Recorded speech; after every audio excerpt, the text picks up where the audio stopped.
தேர்தல் திருவிழா. ஜாடிக்கு ஏத்த மூடின்னு எடப்பாடி பழனிசாமியை துணை முதலமைச்சர் உதயநிதி ஸ்டாலின் கிண்டல் பண்ண, அமித்ஷா சொன்னதை மாத்தி பேசி என்ஆர் காங்கிரஸ் நிர்வாகிகளுக்கே ஷாக் கொடுத்திருக்கிறாரு மொழிபெயர்ப்பாளர் ஒருத்தர்.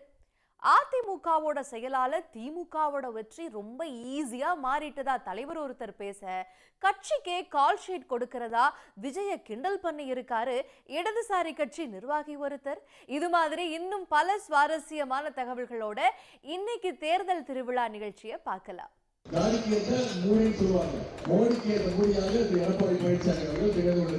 பிஜேபி மோடியை கொடுக்கறதுனால சிறுபான்மையில் ஓட்டு இல்லைன்னு சொல்றாங்க. வீட்டில் செஞ்சு ஓட்டு போட சொல்லுமா? உங்கள் கூட்டணி மிரட்டியவர்களும் மிரண்டு போனவர்கள் அமைத்திருக்கிற கூட்டணி ஏதோ ஒரு மாய தோற்றத்தை வைத்துக் கொண்டு முதலமைச்சர் பதவிக்கு வர வேண்டும் என்று ஆசைப்படுகிறார்கள். கட்சிக்கே கால் ஷீட் கொடுக்கிற ஒரே தலைவர் அவர்தான். ஜாடிக்கு ஏத்த மூடி, மோடிக்கு ஏத்த எடப்பாடி அப்படின்னு டைமிங்ல ரைமிங்கா அதிமுக பாஜக கூட்டணியை கிண்டல் பண்ணி இருக்காரு துணை முதலமைச்சர் உதயநிதி ஸ்டாலின். அவர் என்ன பேசியிருக்காரு, எப்படி பேசியிருக்காருன்னு பாருங்க. ஒன்றிய நிதித்துறை அமைச்சர் பட்ஜெட்டை வாசித்து முடிக்கிறதுக்கு முன்னாடியே இங்க இருக்கக்கூடிய எதிர்கட்சி தலைவர் எடப்பாடி பழனிசாமி அவர்கள் இது ஒரு சிறந்த பட்ஜெட் வாழ்த்து கொடுக்கிறார். அதனாலதான் நான் அடிக்கடி சொல்றேன், முரட்டு பத்திரங்களை கேள்விப்பட்டிருக்கோம், முரட்டு தொண்டர்களை கேள்விப்பட்டிருக்கோம். ஒரு எடப்பாடி பழனிசாமி அவர்கள் தான் இன்னைக்கு இந்தியாவிலேயே சிறந்த பாஜகவுடைய முரட்டு அணிகள். ஜாதிக்கு ஏற்ற மோடின்னு ஜாதிக்கு ஏற்ற மூடின்னு சொல்லுவாங்க. இன்னைக்கு மோடிக்கு ஏற்ற எடப்பாடி பழனிசாமியாக, மோடிக்கு ஏற்ற மூடியாக எடப்பாடி பழனிசாமி அவர்கள் திகழ்ந்து கொண்டிருக்கிறார். இதுவே 10 தொகுதி பழனிசாமியும் மொத்த தொகுதி மோடியும் என்னதான் பாடுபட்டாலும் தமிழ்நாட்டு மக்களை மீண்டும் அவங்க நம்பிக்கையை பெற முடியாது. எனவே மீண்டும் அமைய பொழுது நம்முடைய திராவிட மாடல் ஆட்சி தான், நம்முடைய தலைவர் அவர்கள் தான் மீண்டும் முதலமைச்சராக பொறுப்பேற்க போகிறார். காரைக்கால்ல நடந்த பாஜக கூட்டத்துல பேசின உள்துறை அமைச்சர் அமித்ஷா, முன்னாள் முதலமைச்சர் நாராயணசாமி மோசமான ஆட்சியை தந்ததா விமர்சிச்சு பேச, மொழிபெயர்ப்பாளர் என்ன நினைச்சாரோ ஏது நினைச்சாரோ தெரியல, புதுச்சேரியில நாராயணசாமி சிறப்பா ஆட்சி செஞ்சுட்டு இருக்கிறதா பேசி என்ஆர் காங்கிரஸ் கட்சிக்காரங்களுக்கு அதிர்ச்சியை கொடுத்துட்டாரு. அவர் ஏதோ தப்பா பேசுறாரு அப்படின்னு தெரிஞ்சு கோபமான அமித்ஷா, நான் சொன்னதை சொன்ன மாதிரி சொல்லுங்க அப்படின்னு கோபமா பேசியிருக்காரு. हमारे 5 साल जो गड्ढा कर कर गए थे नारायण सामी जी, वो गड्ढे को भरने में गए हैं.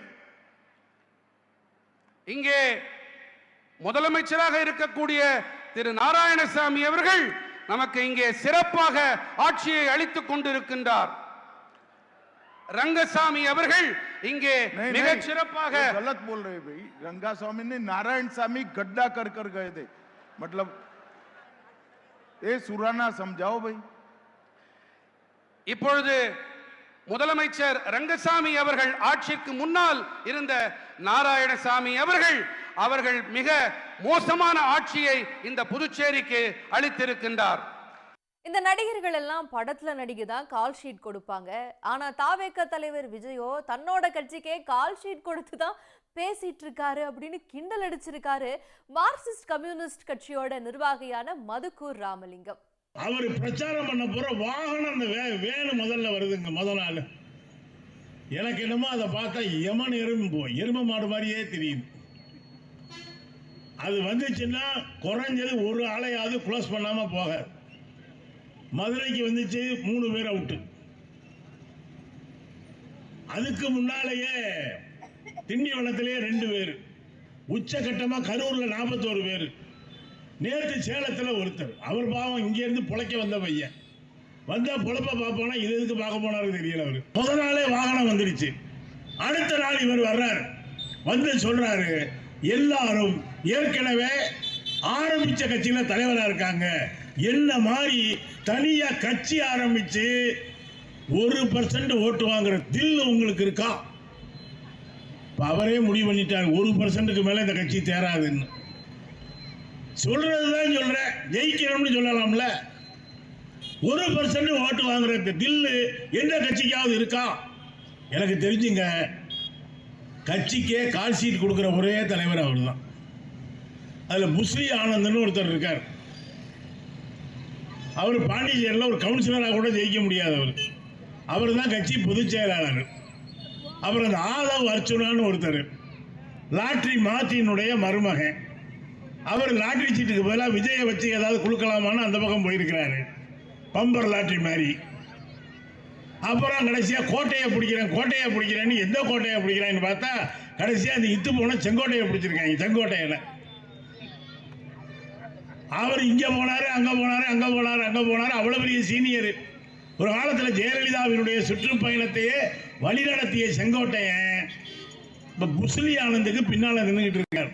வெளிநாட்டுக்கார வாங்கி வரி கட்டாம ஏமாத்துனவர் தானே தாவேக தலைவர் விஜய் அப்படின்னு விமர்சிச்சிருக்காரு அதிமுகவுடைய முன்னாள் அமைச்சரான KP முனுசாமி. அது மட்டும் இல்லைங்க, அதிமுகவுல பதவி சுகம் அனுபவிச்ச செங்கோட்டையன் தாவேகாவுக்கு போனது கொள்கைக்காகவா அப்படின்னு அவர் கேள்வி எழுப்பி இருக்காரு. இப்ப நடிகர் அரசியலுக்கு வந்து முதலமைச்சர் அவரு காரை வாங்கி வெளிநாட்டுக்கிற காரை வாங்கி இறக்கி அதுக்கு வரி கட்டி எல்லாம் வரி கட்டாத அதை ஏமாத்தி வரித்துறையை கண்டுபிடிச்சி நீதிமன்றத்துக்கு போனா அங்க அப்பீல் போறாரு. இவர் தான் நாட்டு மக்களை காப்பாற்றுறவரா? இடிகளோட இருக்கிறாங்களே இப்ப தலைவர்கள், 2ஆம் கட்ட தலைவர். ஒருத்தர் நம்ம கிட்ட இருந்துட்டு எல்லாத்தையும் அனுபவிச்சுட்டு புரட்சி தலைவர் காலத்திலிருந்து புரட்சி தலைவர் அம்மா காலத்திலிருந்து பொருளாதாரத்தில் நல்ல உச்சத்துக்கு போயிட்டு அதிகாரத்தையும் எல்லாத்தையும் அனுபவிச்சுட்டு மந்திரி ஆகி மாவட்ட செயலாகி MLA ஆகி அங்க வந்து போயிருக்காரு. எதுக்கு போயிருக்காரு? பதவி தேடி போயிருக்காரு. கொள்கை கோட்பாட்டுக்கு போல.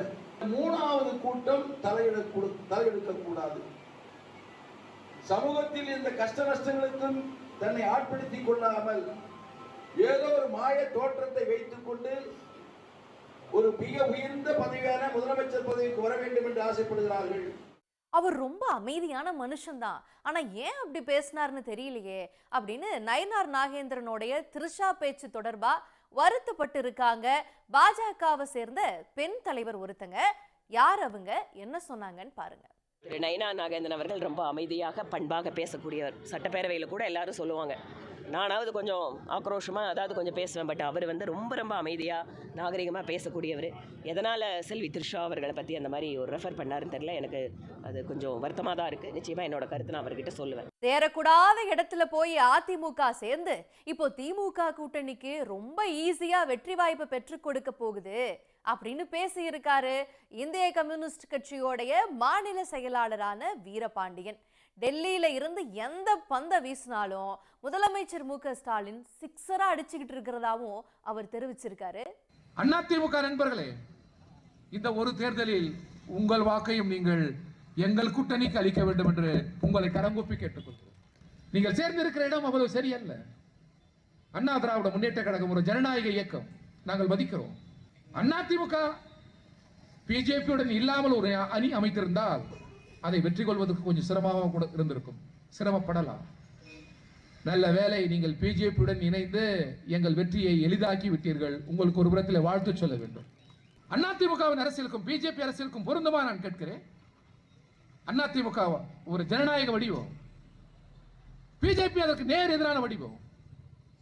எனவே உங்கள் அணி சேர்க்கை தவறு. அதிமுகவில் உற்சாகம் இல்லை.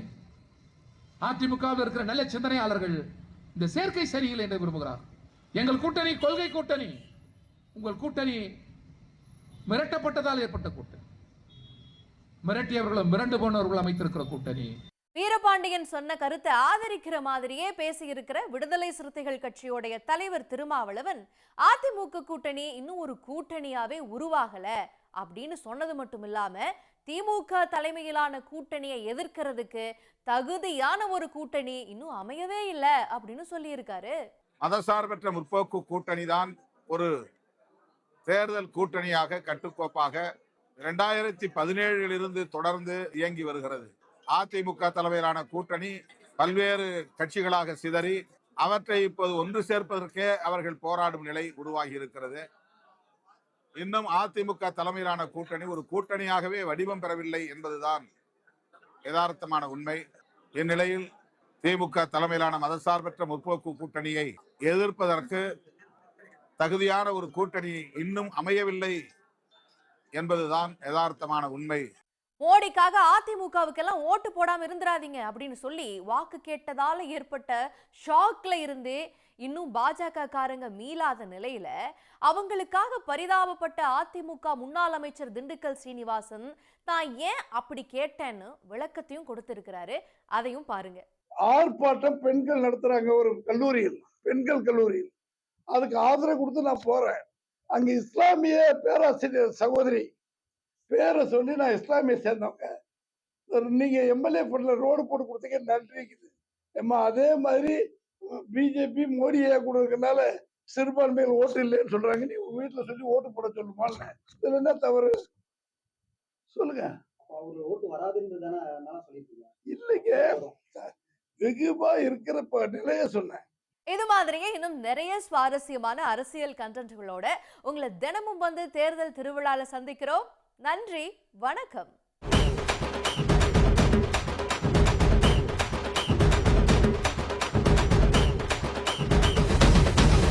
உடனுக்குடன் செய்திகளை தெரிந்து கொள்ள சன் நியூஸ் பெல் ஐகானை கிளிக் பண்ணுங்க.